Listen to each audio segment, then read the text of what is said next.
Assalamualaikum warahmatullahi wabarakatuh. Tapi pun, pada video kali ini saya bersama teman saya yang bernama Egi Ayu Anggita akan menjelaskan tentang tasawuf makomat dan ahwal. Sebelumnya, perkenalkan nama saya Elsie Hikmah Nuraini, NPM 1901011054 dengan nomor urut 046. Saya di sini akan menjelaskan tentang pengertian makomat dan tahapan-tahapan dalam makomat. Yang pertama, pengertian makomat. Apa makomat itu? Makomat adalah tahap tingkatan adab kepada Allah yang harus ditempuh oleh para sufi dengan sungguh-sungguh dalam menuju kepadanya. Makomat dapat diartikan sebagai kedudukan atau posisi seorang hamba di hadapan Allah yang selalu istiqomah dalam menjalankan kewajiban pada makom dan selalu berusaha untuk meningkatkannya sehingga berada pada tingkat derajat yang puncak. Yang kedua, tahapan-tahapan makomat.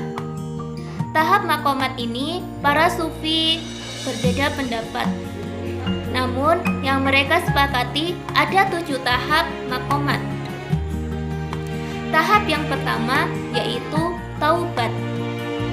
Taubat berasal dari kata taba yatubu taubatan yang artinya kembali dan penyesalan. Taubat dapat diartikan sebagai penyesalan dengan memohon ampun kepada Allah dan berusaha untuk memperbaiki serta tidak mengulangi kesalahan atau dosa yang telah diperbuat.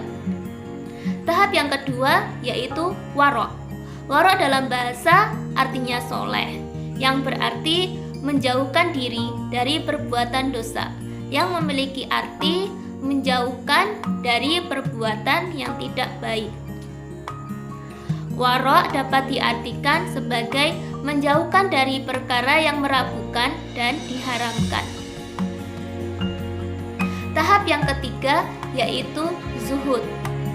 Zuhud diartikan sebagai berpenampilan sederhana, tidak condong dan tidak terobsesi pada dunia yang memperdaya. Tahap yang keempat yaitu al-fakir.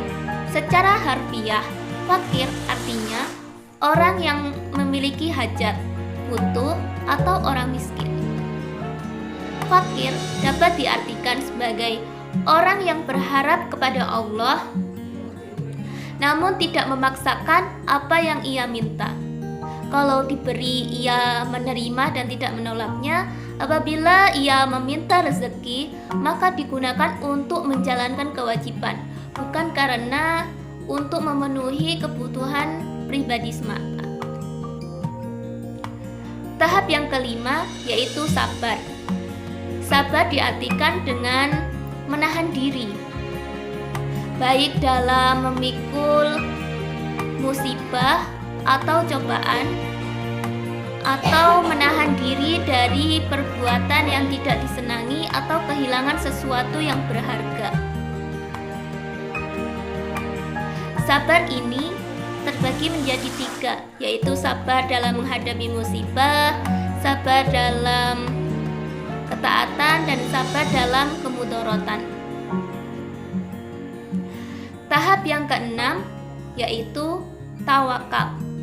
Tawakal diartikan sebagai menyerahkan diri sepenuhnya pada Allah setelah ikhtiar disertai dengan doa bahwa Allah Maha Kuasa atas segala sesuatu.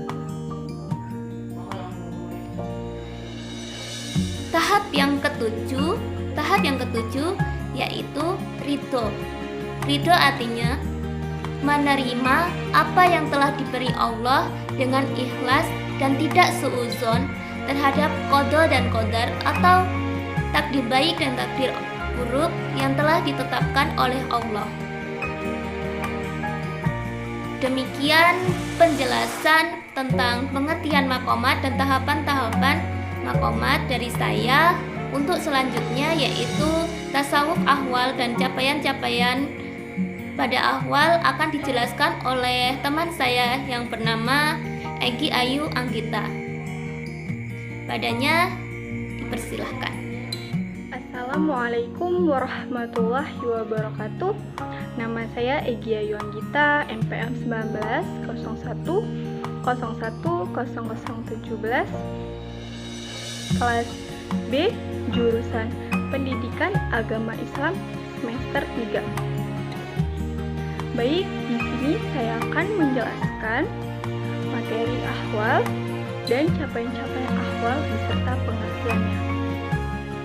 Dalam tasawuf, di sini saya akan terfokus dengan pengertian dan capaian-capaian dari ahwal. Ahwal dalam tasawuf sendiri memiliki arti suasana, anugerah, keadaan yang bersemayam di dalam hati. Di dalam hati seorang hamba, karena mereka melakukan zikir yang tulus. Keadaan semacam ini karena adanya perhatian, pemberian atau anugerah dari Allah Subhanahu wa taala.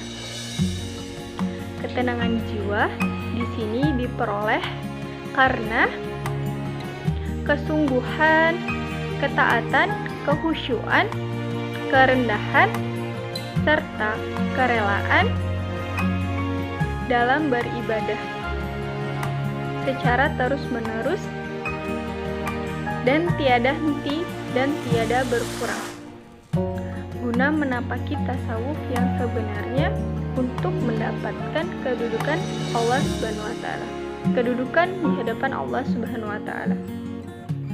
Capaian-capaian ahwal serta pengertiannya. Yang pertama, capaian-capaian ahwal ialah al-muhasabah dan al-mukharabah yang memiliki arti waspada dan mawas diri. Nah, waspada dan mawas diri di sini berfokus waspada dengan segala pikiran, perbuatan, dan rahasia dalam diri dan selalu mewaspadai bahwa Allah Subhanahu wa taala bisa melihat dimanapun, kapanpun aktivitas yang dilakukan seorang hamba. Serta mawas diri di sini merujuk kepada perilaku teliti dengan segala perbuatan yang dilakukan. Perbuatan yang dilakukan positif maupun negatif, dan selalu mendorong perilaku yang selalu memperbaiki diri. Capaian ahwal yang kedua ialah al-ish atau rindu. Nah, rasa rindu di sini berfokus kepada bentuk wujud adanya rasa cinta dan kasih sayang seorang hamba dengan penciptanya, yaitu Allah Subhanahu wa taala, dengan melakukan beribadah untuk lebih dekat dengan Allah. Bentuk kecintaan atau kerinduan juga bisa dengan cara mendapatkan anugerah serta dilimpahkannya di dalam jiwa, kemudian memuncak dengan terbukanya rahasia kegaiban. Yang ketiga, capaian-capaian ahwal ialah al-unsh atau sukacita. Sukacita di sini berfokus kepada keadaan dekat dengan Sang Pencipta, yaitu Allah Subhanahu wa taala, dengan bentuk keadaan spiritual. Saat hati dipenuhi dengan rasa cinta, kelembutan, keindahan, serta ampunan dari Allah Subhanahu wa taala. Perasaan seperti ini hadir jika kita dekat dengan Allah Subhanahu wa taala dan selalu mengingat akan kehadirannya. Keadaan ini dicapai oleh orang-orang penerima anugerah dari Allah Subhanahu wa taala dan telah menemukan jalan atau menapaki jalan menuju Allah Subhanahu wa taala. Poin terakhir, capaian-capaian ahwal dan pengertiannya ialah yakin.